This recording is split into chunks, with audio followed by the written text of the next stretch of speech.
बिस्मिल्लाहिर्रहमानिर्रहीम। अस्सलाम वालेकुम। आप यूट्यूब चैनल देख रहे हैं। हम लोग 9th क्लास के न्यूमेरिकल सॉल्व कर रहे हैं। आज जो हम न्यूमेरिकल सॉल्व करने वाले हैं, तीसरा न्यूमेरिकल है दूसरे चैप्टर का, तो उसको स्टार्ट करते हैं। एक कार की वेलोसिटी 10 मीटर फी सेकंड है। ये आधे मिनट तक 0.2 मीटर फी सेकंड स्क्वायर के एक्सेलरेशन से चलते हुए कितना फासला तय करेगी, नीज इसकी आखिरी वेलोसिटी भी मालूम करें। अच्छा, ये सारा जो कुछ बताया गया है या पूछा गया है उसको हम डाटा बोल देंगे। जैसे इब्तदाई वेलोसिटी है उसे हम वी से ज़ाहिर करते हैं, वो लिख लेंगे। आधे मिनट का मतलब होता है 30 सेकंड, वक़्त आधा मिनट, इसको हम 30 सेकंड लिख देंगे। एक्सेलरेशन दिया गया है उसे हम लिख देंगे। दो चीज़ें मालूम करनी है, एक फासला जिसे हम एस कहेंगे, एक आखिरी वेलोसिटी जिसे हम वी एफ कहेंगे। ये दो चीज़ें हमने मालूम करनी है। तो सबसे पहले हम इस एस को, फासले को मालूम कर लेते हैं, जैसे कि हमने पिछले न्यूमेरिकल में किया था। एस बराबर होता है वी आई टी जमा 1/2 ए टी स्क्वायर। अब इस फार्मूले में हम, ये हरकत की दूसरी मसावत है और ये हरकत की पहली मसावत है। वी एफ बराबर है वी आई जमा ए टी। हम बारी बारी इन दोनों फार्मूलों का इस्तेमाल करेंगे और अपनी मतलूबा जो हमें मालूम करने के लिए बोला गया है हम वो मालूम करेंगे। सबसे पहले हम ये वाला फार्मूला इसका इस्तेमाल कर लेते हैं। एस बराबर, अब इसमें हमने कीमतें दर्ज कर दी हैं। वी आई की कीमत दर्ज की है, ये टी की कीमत है 1/2, ये एक्सेलरेशन है और ये टी इसका मरबा है।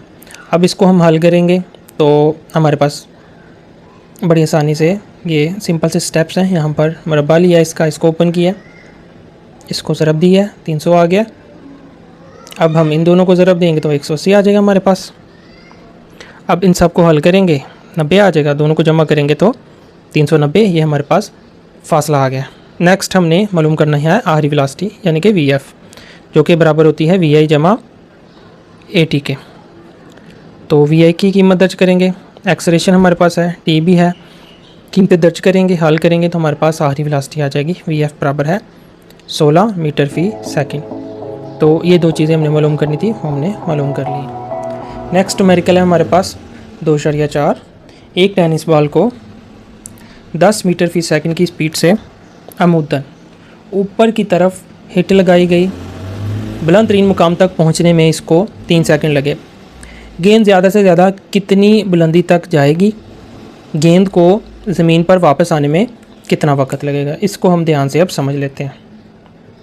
टेनिस बॉल, उसे हिट लगाई गई है, कुछ इस तरह की सूरत हाल बनेगी। ये ऊपर की तरफ जाएगी, ज़ाहिर है एक पॉइंट आएगा, उसके बाद उसने वापस नीचे की तरफ भी आना है। कुछ इस तरह का सीन बन जाएगा। वो कहता है वो 30 मीटर फी सेकंड की वेलोसिटी से ना यहाँ से चलना शुरू करेगी, उसकी इब्तदाई वेलोसिटी ये होगी। कहता है बुलंद तरीन मुकाम, तो वो ये होगा मुकाम बुलंद तरीन। कहता है यहाँ तक जाने में इसको 3 सेकंड लग गए, तो जितना टाइम उसको जाने में लगेगा उतना ही वापस आने में भी लगेगा। ठीक है, तो दो चीज़ें मालूम करनी है। एक्चुअल में वक़्त मालूम करना है कि उसको यहाँ से लेकर यहाँ तक आने में कितना वक़्त लगेगा।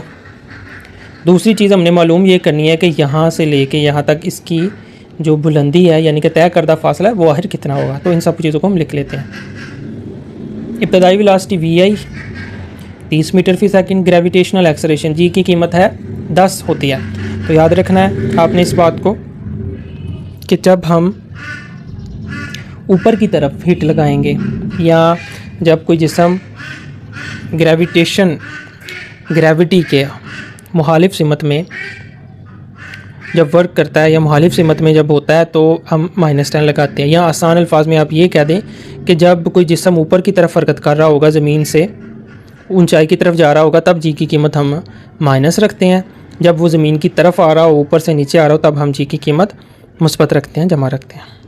तो वक़्त उसको ऊपर जाने में लगा 3 सेकंड।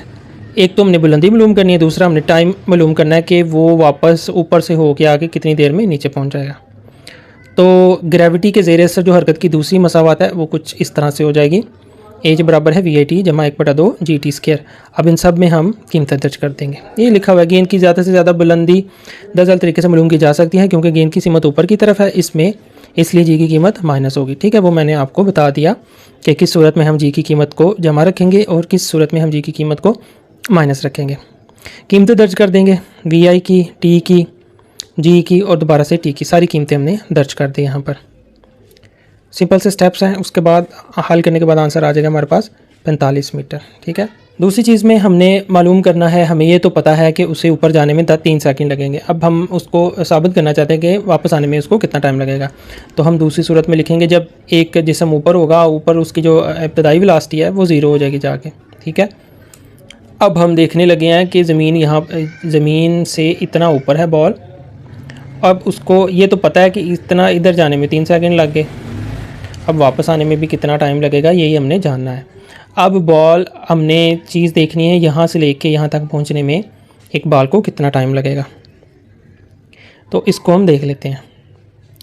ऊपर जो वेलोसिटी है उसकी ज़ाहिर है, जब नीचे से चलना शुरू किया तो ऊपर जैसे जैसे जा रहा है उसकी वेलोसिटी कम हो रही है और यहाँ पर पहुँचने पर उसकी वेलोसिटी बिल्कुल ख़त्म हो जाएगी, 0 हो जाएगी। तो 0 से ही उसने चलना स्टार्ट करना है और जब नीचे पहुँचना तब उसकी वेलोसिटी मैक्सिमम होनी है।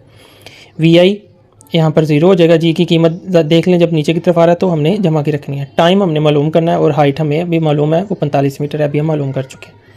तो दोबारा से हम हरकत की दूसरी मसाफात को ग्रेविटी के अंदर ज़ेर असर इसको लिखेंगे।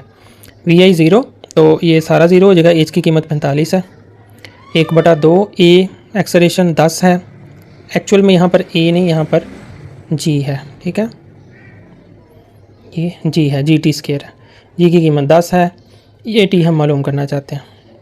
इसको कैंसिल करेंगे, 5 रह जाएगा, 5 इधर आगे तकसीम होगा तो ये 9 रह जाएगा, दोनों तरफ जज़र लेंगे तो ये 3 सेकंड आ जाएगा। तो टोटल हम मालूम करना चाहते हैं, गेंद ने ऊपर जाते हुए 3 सेकंड लिए और नीचे आते हुए भी 3 सेकंड लिए, लिहाजा टोटल जो टाइम हो जाएगा 3 × 3 ये 6 हो जाएगा। ठीक है, यही हमने मालूम करना था।